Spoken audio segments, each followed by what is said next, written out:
dejando a los votantes sin opción real y convirtiendo el sufragio en un simulacro sin reconocimiento internacional.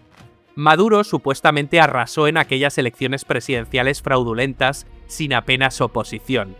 Fuentes independientes calcularon que la participación real no llegó ni al 30%. Los centros de votación estaban vacíos.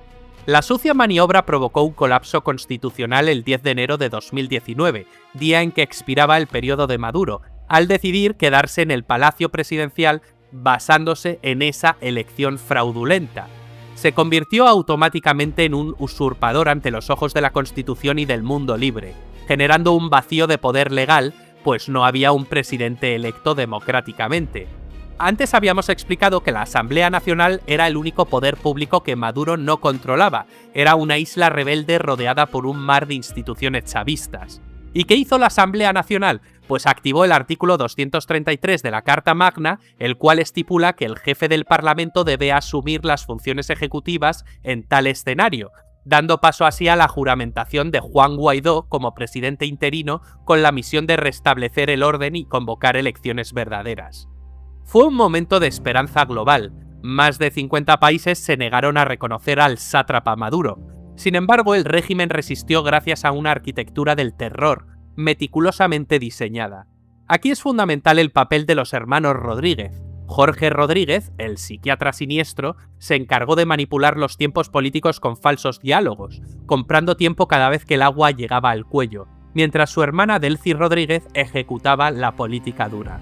El sostén del régimen no era solo político, sino carcelario. El helicoide, esa estructura icónica de Caracas, se convirtió en el símbolo del horror y el centro de torturas más grande de la América hispana. Bajo la dirección del SEBIN y la Dirección General de Contrainteligencia Militar, y bajo la mirada complaciente de Diosdado Cabello, presidente de la ilegítima Asamblea Nacional Constituyente a partir de junio de 2018, sustituyendo a Delcy Rodríguez.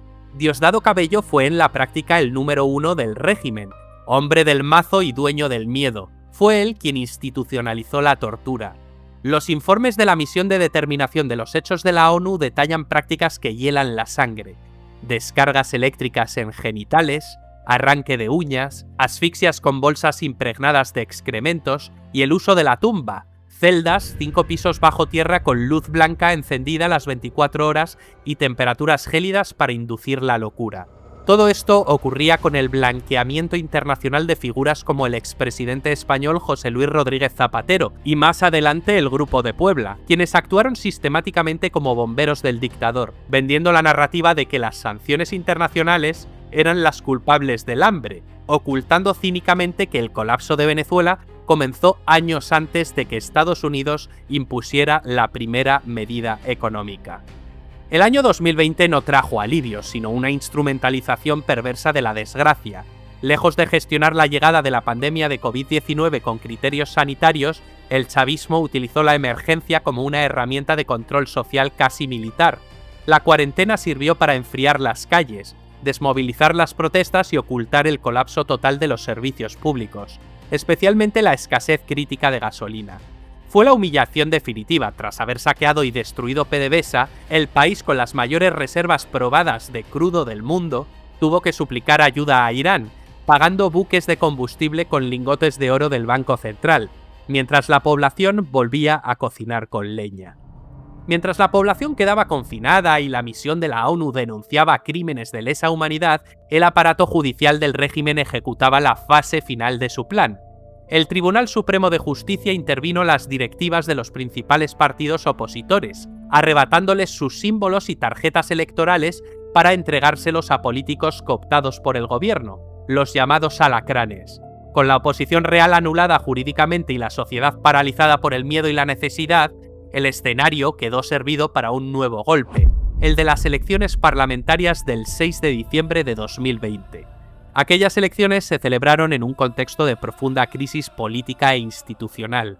El Consejo Nacional Electoral, controlado por el gobierno de Nicolás Maduro, tras una designación controvertida por el Tribunal Supremo de Justicia, organizó los comicios aumentando los escaños de 167 a 277 y modificando el sistema electoral para favorecer la representación del oficialismo.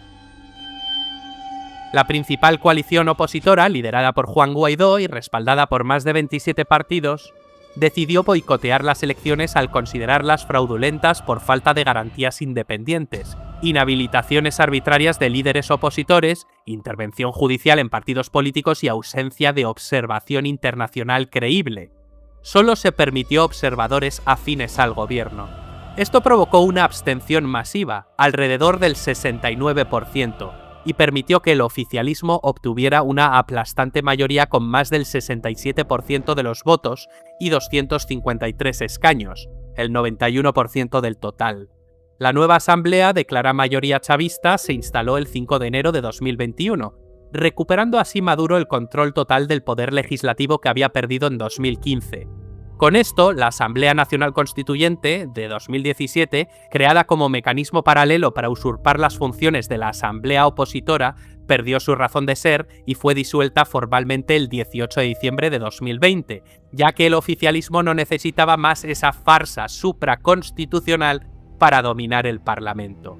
Con el control total del Estado asegurado desde enero de 2021, el régimen inauguró una fase de normalización autoritaria, que se extendió hasta 2023.